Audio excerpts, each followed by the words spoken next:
एक नई वीडियो के साथ आज मैं फिर हाजिर हूं, आपका होस्ट दोस्त विक्रांत जोशी आपको स्वागत करता हूं मेरे वेबमास्टर में, जिसमें हम लेके आते हैं वर्ल्ड अफेयर्स और डिफेंस के दिन की टॉप खबरें। चलिए चल लेते हैं। ये हमारी टी शर्ट का महादेव वाला डिजाइन आ गया है। इसकी प्री बुकिंग हमने स्टार्ट कर दी है और केवल 320 रुपए प्लस शिपिंग पे ये आपकी हो जाएगी। व्हाट्सएप नंबर दिया हुआ है, हमसे संपर्क करिए और उसकी बुकिंग कराइए। प्री बुकिंग एक हफ्ते के बाद इसकी डिलीवरी स्टार्ट की जाएगी। अपनी सबसे पहली खबर की बात करेंगे तो वो ब्राजील और भारत के रिश्तों को लेकर आ रही है। ब्राजील के ब्रिगेडियर जनरल का भारत का दौरा हुआ और ब्राजील का जो भारत के साथ कोलैबोरेशन है वो इसलिए अब ज्यादा महत्वपूर्ण होता जा रहा है क्योंकि ब्राजील चाहता है भारत के साथ कुछ साझा मैन्युफैक्चरिंग, और इसमें मेनली कम्युनिकेशन की चीजें और साइबर सिस्टम की चीजें वो भारत के साथ बनाना चाहता है। इसीलिए तो भारत इलेक्ट्रॉनिक्स लिमिटेड का दौरा उन्होंने किया, मतलब ब्राजीलियन जो डेलीगेट्स थे उन्होंने बीईएल का दौरा किया। और बीईएल हम जानते हैं कि कम्युनिकेशन के इक्विपमेंट, रडार इत्यादि बनाता है डिफेंस मिनिस्ट्री के लिए। ब्राजील भारत में बने हुए रडार या ईडब्ल्यू सूट की अगर बात कर लें या एंटी ड्रोन जैमर सिस्टम, ये सारी चीजों को खरीदना चाहता है और साथ ही इसमें म्यूचुअल कॉपरेशन करना चाहता है। वो ये भी चाहता है कि भारत उनके प्रोडक्ट खरीदे और अभी उसने C390M जो ट्रांसपोर्टर एयरक्राफ्ट है उसको भारत के सामने रखा हुआ है और वो इस ट्रांसपोर्टर एयरक्राफ्ट को बार्टर प्रोसेस के तहत खरीदना चाहते हैं, मतलब बदले में वो भारत से कुछ लेना चाहते हैं और भारत को ये एयरक्राफ्ट बेचना चाहते हैं। आपका इस न्यूज पे क्या ख्याल है कमेंट बॉक्स में जरूर बताइएगा। बात कर लेते हैं कनाडा और भारत के रिश्तों की प्लस कनाडा और पाकिस्तान के रिश्तों की। हमें जानते हैं कि कनाडा जितने भी असामाजिक तत्व होते हैं, चाहे वो टेररिस्ट हो चाहे वो गैंगस्टर हो, इन सभी लोगों का गढ़ है और किसी भी देश के जो फ्यूजिटिव लोग होते हैं, जो सबसे बदमाश छठे हुए बदमाश होते हैं, वो कनाडा में रहना स्टार्ट कर देते हैं या कनाडा उनको शरण देने लगता है। भारत के भी बहुत बदमाश हैं और पाकिस्तान के भी बहुत से बदमाश हैं। कनाडा की स्पाई एजेंसी की तरफ से ये क्लेम किया गया है कि भारत ने 2019 में 2021 में वहां के जो इलेक्शन है उसको प्रभावित करने का प्रयास किया था। साथ ही साथ ये भी उन्होंने कहा है कि पाकिस्तान की तरफ से भी इसी तरह का ट्राई किया गया। भारत के लिए कहा गया है कि ऐसी जगहों में जहां पे पाकिस्तानी सपोर्टर्स या पाकिस्तानी या खालिस्तानी सपोर्टर या खालिस्तानी जो मूवमेंट है उसको प्रमोट करने वाले लोग हैं, वहां पर भारत के जो भी ऑफिशियल्स हैं या भारत के जो लोग यहाँ पर रह रहे हैं जिनको भारत ने टास्क दिया हुआ था प्रभावित करने के लिए, और जो प्रो इंडियन कैंडिडेट्स हैं उनको फाइनेंशियली लीगली हेल्प करने का प्रयास भारत की तरफ से किया गया, जैसे कि वो यहाँ पर चुनाव जीते और भारत के लिए काम करें या भारत की तरफ से यहाँ पर काम करें। ये पहली बार नहीं है कि कनाडा की सिक्योरिटी एजेंसीज के द्वारा किसी दूसरे देश पर अपने चुनाव को रिग करने का आरोप लगाया गया है। इससे पहले रशिया और चीन पर वो ऑलरेडी आरोप लगा चुके हैं। भारत पे भी वो लोग आरोप लगा चुके हैं और बार बार इन्हीं आरोपों को दोहराकर वो ये चाहते हैं कि भारत के खिलाफ एक माहौल हमेशा बना रहे। बात कर लेते हैं पाकिस्तान और चीन के रिश्तों की। आपको पता है कि कुछ दिनों पहले चीनी जो इंजीनियर्स थे उनकी मृत्यु हो गई थी। साथ ही साथ चीनी इंजीनियर्स को ले जाने वाली बस का जो ड्राइवर था उसकी मृत्यु हो गई थी एक सुसाइड बम विस्फोट में। इसके लिए पाकिस्तान ने कुछ 5 पुलिसकर्मियों को पनिशमेंट भी दी है, साथ ही साथ कुछ 12 लोगों को ऑलरेडी गिरफ्तार कर लिया था। अब ये एक्चुअल आरोपी हैं या नहीं है, पर चीन को दिखाने के लिए पाकिस्तान ने ऑलरेडी ये कदम उठा लिए। पर मरियम नवाज की तरफ से एक ऐसा बयान दिया गया जिसमें कि पाकिस्तान की एक होपलेस कंडीशन को दर्शाया गया है। उनकी तरफ से एक मीटिंग की जा रही थी और इन अटैक से रिलेटेड ही मीटिंग की जा रही थी।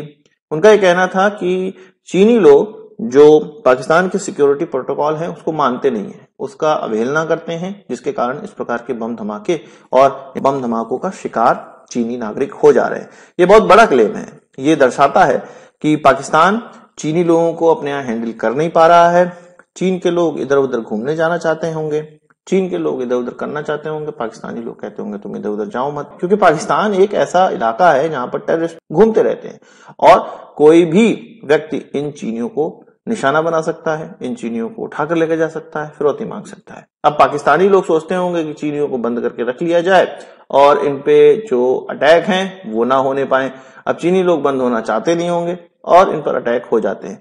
पाकिस्तान के लिए एक तरफ कुआं है एक तरफ खाई है। अगर वो इनको छोड़ते हैं, इधर उधर घूमने देना चाहते हैं तो अटैक होंगे, और नहीं घूमने देना चाहते हैं तो चीनी वहां पे परेशान होते हैं और भागने लगते हैं इधर से उधर और अटैक फिर भी होते हैं। आप बताइए कि क्या इस तरह की कंडीशन होगी? क्या पाकिस्तानी नेता झूठ बोल रहे हैं? आप कमेंट बॉक्स में बताइए आपको क्या लगता है। बात कर लेते हैं अर्जुन MK2 प्रोग्राम की। हमको पता है कि अर्जुन MK1 इंडक्ट हो चुके हैं अर्जुन MK1A पर काम हो चुका है और इनके प्रोडक्शन जल्द ही स्टार्ट कर दिया जाएगा। पर अब DRDO की तरफ से ऑफिशियली ये क्लियर कर दिया गया है कि अर्जुन MK2 बनाया जाएगा।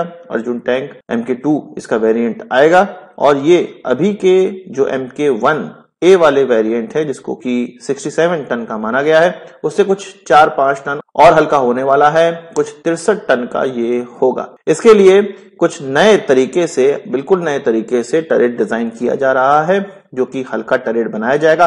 साथ ही साथ इसमें जो इंजन है वो डेट्रन V12 टर्बोचार्ज डीजल इंजन जो कि DRDO के द्वारा ही डेवलप किया जा रहा है वो लगाया जाएगा। इस टैंक के लिए जो इंजन डेट्रन इंजन लगाया जाएगा उसका कहा जा रहा है कि प्रोडक्शन 2026 के बाद स्टार्ट कर दिया जाएगा और MK2 की जरूरत हमें इसलिए पड़ रही है क्योंकि futuristic main battle tank program में डिले हो सकता है और 2030 के बाद ही हम इसको देख सकते हैं। इसीलिए उससे पहले 2026-27 तक अर्जुन MK2 का प्रोडक्शन करके एक बीच में जो गैप आएगा उसको भरने का प्रयास किया जा रहा है। हमें चाहेंगे कि जल्द से जल्द ये डेवलप हो और इसका प्रोडक्शन स्टार्ट किया जाए। बात कर लेते हैं AMCA की। AMCA में एक महत्वपूर्ण पड़ाव आ चुका है और एक महत्वपूर्ण पड़ाव को ये पार कर चुका है, ये प्रोग्राम पार कर चुका है। ADA के डायरेक्टर के द्वारा ये कहा गया है कि इसका जो AMCA का जो क्रिटिकल डिजाइन रिव्यू फेज था वो क्रॉस हो चुका है और अब जो इसकी डिजाइन के लिए जो रिक्वायरमेंट थी या इसमें जो डिजाइन हमें करना था कि क्या क्या क्वालिटीज इसमें होंगी, किस प्रकार का ये दिखेगा, ये सारी चीजें कंप्लीट हो चुकी हैं।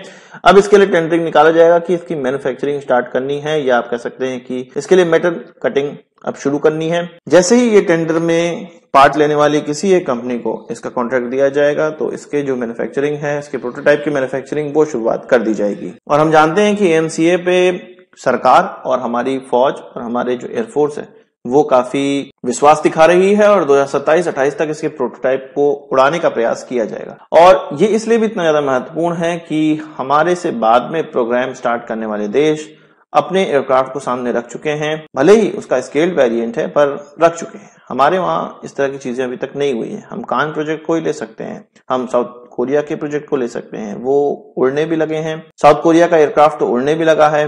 टर्की ने अपना कान प्रोजेक्ट सामने रख भी दिया है, उसको चला उला के दिखाया गया। हालांकि बहुत सी कैपेबिलिटीज उसमें नहीं है पर चला उला के दिखा दिया गया है, सामने दिख रहा है। भारत का अभी ड्राइंग बोर्ड पे है और मिनिएचर्स में हमें देखने को मिलता है। हम चाहेंगे कि जल्द से जल्द एक्चुअल में भी हमें ये एयरक्राफ्ट देखने को मिले, इसके लिए ADA की तरफ से प्रयास किया जा रहा है। आज के इस वीडियो के लिए बस इतना ही। आशा करता हूँ वीडियो पसंद आया होगा।